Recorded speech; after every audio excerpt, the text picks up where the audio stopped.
Hello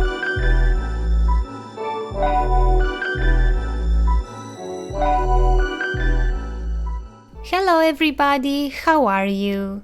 This is Andrea and today it is time for a new Zodiac Chibis episode. It is July, which means we will continue with Cancer. Let's begin by going through the basics in terms of programs that I'll be using and equipment. Don't forget that I have all the details with links to the stores in the description box. But basically I use a Wacom Cintiq Companion 2 as my computer and tablet, and then I use Adobe Photoshop to do a rough sketch, and then I vectorize it in Adobe Illustrator. For those who were asking about the base that I'm always using, I made it from scratch quite a while ago. It was specifically made for the purpose to creating a large series of vector charms. It helps with style consistency and makes the whole process much faster. I feel like Cancer as a sign is in a very similar situation to Pisces, where it is usually drawn as just a crab. I haven't seen much variety in interpretation, so I want to draw this sign as a very pretty chibi girl that has the crab used more like a decoration, similarly to how I gave horns to the Taurus chibi. My patrons suggested to use crabs perhaps as hair clips or pendants, and that is exactly what I plan on doing. I also want her to have a dress that has more of an underwater feel, so I gave her a puffy bubble dress with some ribbons. I thought it almost looked like a jellyfish, which conveniently matches with the sea theme. Alright, now that has been covered, we can start with the Q&A. Yet again, I've asked you to leave me some questions on Instagram and you did not disappoint. I received so many, thank you so much. Okay, question number 1. What is your favorite BJD doll you have? That is probably Jess, just because she's been with me the longest and I've had her during some very difficult times in my life. She was the only BJD I managed to keep when I had to sell my whole collection when both me and my boyfriend were unemployed. She moved with me 3 times, so yeah, she lived in 4 different apartments and stayed with us through many changes. So yeah, that's why she has a big sentimental value to me. Next question. Would you do someday a meet and greet with your followers? I totally would, but I don't think I would be able to entertain people. I feel like most YouTubers who do meet and greets are very outgoing people who are easy to talk to and are full of energy and super cool. But I'm not really that kind of person. I'm usually quiet and introverted and avoid talking to people unless others approach me. So yeah, I feel like if I had a meet and greet I may come across as rude and cold when in reality I'm just an awkward person who prefers not to be in the center of the attention. But yeah, who knows, maybe if it was a smaller meet and greet with 5 to 10 people, like something casual where we just go to a cafe, have tea and cake, that sounds, yeah, more like something that I would love to experience. Do you think you can do how to use Illustrator tutorials?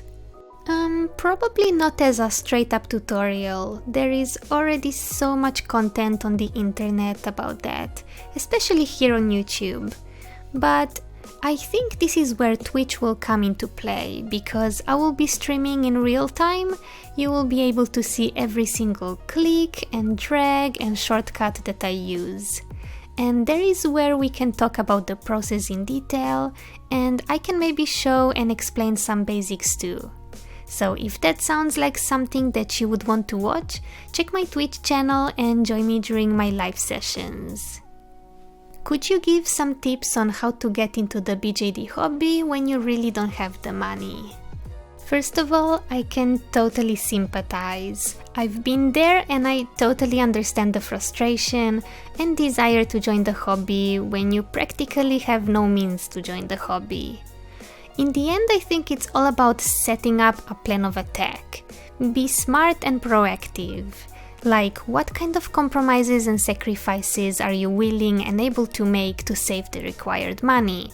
Obviously, you must have some source of income, be it a part-time job, or maybe if you're too young, you can help around the house or do some simple jobs for family and friends to earn some change. Or it could be as easy as to not going out for a coffee or movie and putting that money in a piggy bank. How often you do it is all up to you, but the more effort you put into it, the faster you will save the money. It took me many months before I saved enough for my first doll, so don't rush, because one of the things that this hobby teaches you quite quickly is that things take time. Even after you've paid for your doll, you may need to wait months before it is sent to you. This hobby is all about patience, believe me.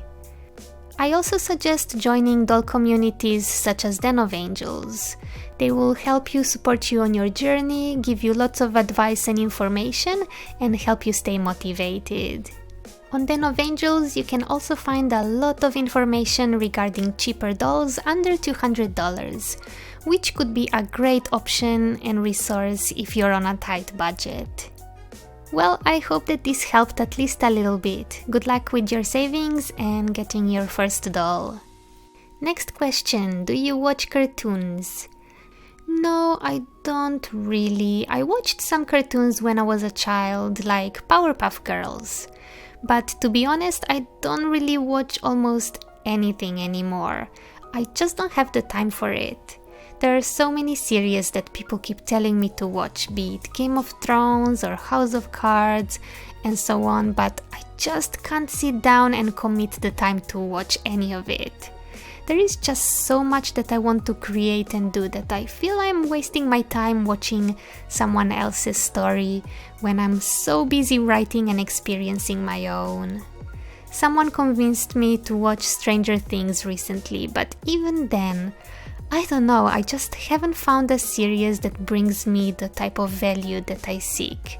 So I tend to just focus on my own things. I do still go to the cinema a couple of times per year. For example, I saw Moana recently and I really liked it. The second part of the question is, have any of them inspired your drawing, painting style? I'm not sure. I guess anything that you see or experience will influence you and change you somehow, but most of the time my main chunk of inspiration comes from music. What is your favorite fantasy creature? That would probably be the unicorn. I like how they are usually portrayed in this slender, elegant, almost really fragile body. They are usually quiet and peaceful creatures. But in contrast, I also really like the forest spirit from Princess Mononoke. There is something so captivating about its appearance. His almost human-like face is a bit disturbing, but so cool at the same time. And also the fact that it creates and takes away life is really cool. And that's all the time we have for the Q&A. I will keep the other questions for next time. Alright, so here is the final Miss Cancer.